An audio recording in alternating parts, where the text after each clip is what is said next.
biology. This is Miss Satterley. I'm going to go over Punnett squares. So this PowerPoint itself is going to give you a detailed step-by-step process of how to do Punnett squares and how to do both genotypic and phenotypic ratios. So first off, a Punnett square is a diagram that is used to predict the offspring of a genetic cross. This is what an empty Punnett square looks like. It's going to look like a window. Each of those boxes is going to represent your predicted offspring, and then your parents are going to go across the top and down the side. This is a monohybrid cross, which is a cross showing only one trait. We will learn how to do dihybrid crosses, but not until we get an understanding of monohybrid crosses. So step one, the first step you need to do when doing Punnett square problems is to determine the genotypes of the parents in the problem. We're going to look at this example for this PowerPoint to help us go through the steps. So example, a dwarf pea plant is crossed with a heterozygous tall pea plant. How do I do that though? So in the picture here, we have an example of our cross, and we're going to learn how to actually set that up ourselves. So tips for determining parent genotypes. First, you need to determine what the dominant phenotype is. That's going to help you determine what letter you need to use. If you see the word heterozygous, that is always going to be the dominant phenotype. If you see two different phenotypes in a problem, one of them must be the recessive phenotype. The one that does not say heterozygous with it is usually recessive. Unless you have something that says homozygous and the heterozygous are both the same phenotype, that means that they are the homozygous dominant for that one. Go back to our example. A dwarf pea plant is crossed with a heterozygous tall pea plant. There's two different phenotypes in the problem, dwarf and heterozygous tall. So heterozygous tall must be dominant phenotype because it has the word heterozygous with it. So therefore, since dwarf is different, it must be the recessive phenotype. Since tall is our dominant phenotype, the letter that we will be using will be T. So what letter do I use for my parent genotypes? I did just say this, but you're going to use the first letter of the dominant phenotype, in this case tall, so we'll use the letter T. Parent genotypes. Our example again, a dwarf pea plant is crossed with a heterozygous tall pea plant. So we need to figure out what genotypes are my parents going to have. Parent 1, dwarf, is recessive, so it must be two little t's. Little t, little t. Parent 2, which is heterozygous tall, must be a dominant phenotype. Hetero means different, so it must be one big and one little. So that is how you determine your parent genotypes. Setting up your Punnett square. You're going to put parent 1 across the top and parent 2 down the side. Now I'm just trying to give you guys a set way to do this so we get in the habit of doing things the same way. It isn't incorrect the other way, that's just the way that we're going to do it. When we get into sex-linked traits, we're always going to put the female on top and the male down the side as well. So, as you can see from the problem here, you're going to have one box per letter. So on the top, we have our homozygous recessive dwarf plant. So we're going to put a little t above the first box and a little t above the second box. Then down the side, we're going to do the same thing for our heterozygous parent, a big T, and then a little t. So filling in our Punnett square, we're going to go through each box. Filling in the top right box, the arrows show the movement of the letters in the appropriate position. So our big T is going to be moved over and our little t is going to be brought down, and that's going to give us our first offspring phenotype, which is heterozygous. Filling in the bottom left box. Again, the arrows are showing us where the movement of the letters go. So our little t is going to be moved over, and our little t from the top is going to move down. Top right box.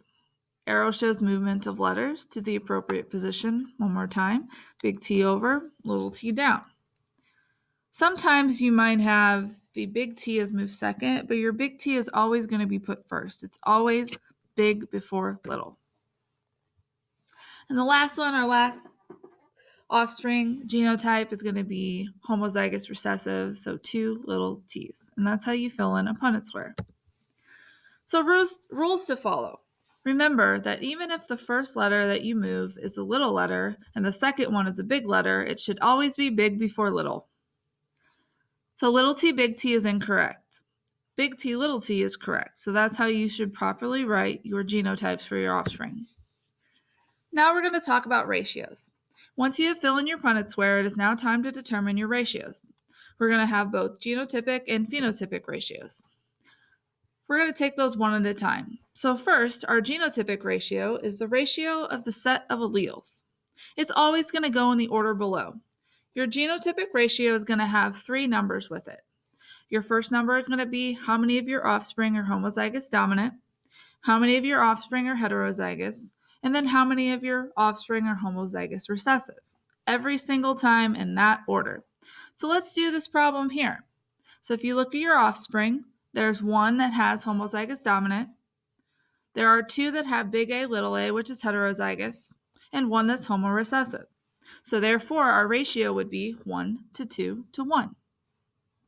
Count the number of offspring to determine the ratio. There's always 4 offspring, and there's 1 offspring for box, which means your ratio, if you add them all up, will always equal 4 when we're doing monohybrid crosses.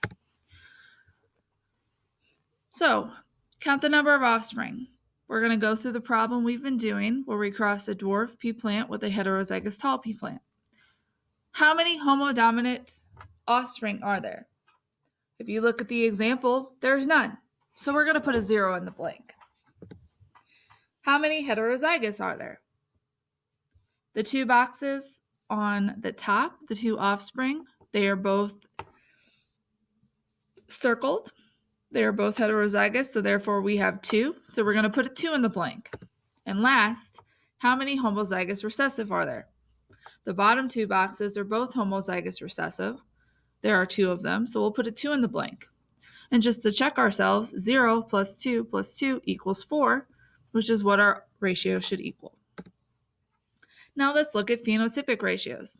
A phenotypic ratio is the ratio of phenotypes. It's always in this order below. We always talk about the dominant trait first and the recessive trait second. You're going to determine the phenotype of each offspring and then count. So looking at our problem here, if I have a big T, it means it's going to be the tall phenotype. So big T, little t is tall. Big T, little t is tall. So in this, we have 2 tall offspring. So I'll put a 2 in the blank. Now we're going to look at the other 2 boxes. So little t is dwarf. So there are 2 dwarf offspring. So we're going to put a 2 in the box for our recessive phenotype. Determining percentages.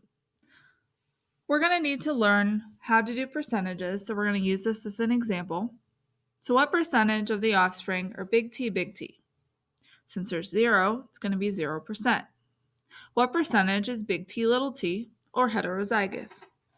It's 2 out of the 4 possible offspring, so that means it's 50%. What percentage is little t, little t? Again, it's 2 out of the 4 offspring, so that is also 50%. Practice problems. Please complete the following practice problems and take a picture of them once you've completed them. Please do this by Tuesday so I can see how you did and help you with anything that you have done incorrectly. This is how I want you to set up each of your practice problems. First, you need to determine the parent genotypes. Please write them in this format. Parent 1 times parent 2. Now, draw and complete your Punnett square. On this example here, this is what a Punnett square should look like. It should have 4 boxes or look like a window. Now you need to fill in your Punnett square based on your parents. And then you're going to complete your genotypic ratio and your phenotypic ratios based on the offspring in your Punnett square. So here are the practice problems. So you're going to cross a heterozygous green seed pea plant with a yellow seed pea plant. Well, heterozygous is our dominant phenotype, so it's green, which means yellow must be the recessive. So you're going to use little letters. Do not change up the letters. You're going to use the letter of the dominant phenotype. In this case, it's G for green. So therefore, yellow will be 2 little g's. We did an assignment the other day where you practiced writing homozygous dominant, heterozygous, and homorecessive genotypes. We're now applying that knowledge to problems. So there are 10 problems total. Please complete these. I am not grading this set of problems. We're doing this as practice before I assign the ones that I will grade. So please do these on your own. If you have questions, let me know. I tried to make sure everything was explained in the PowerPoint so you have a reference to look back on. But please complete these problems and send a picture of them so I can look at them and see if you're doing them correctly. And if you're doing things incorrectly, then I will take the time to tell you what you are doing wrong so you can learn from any mistakes that you make.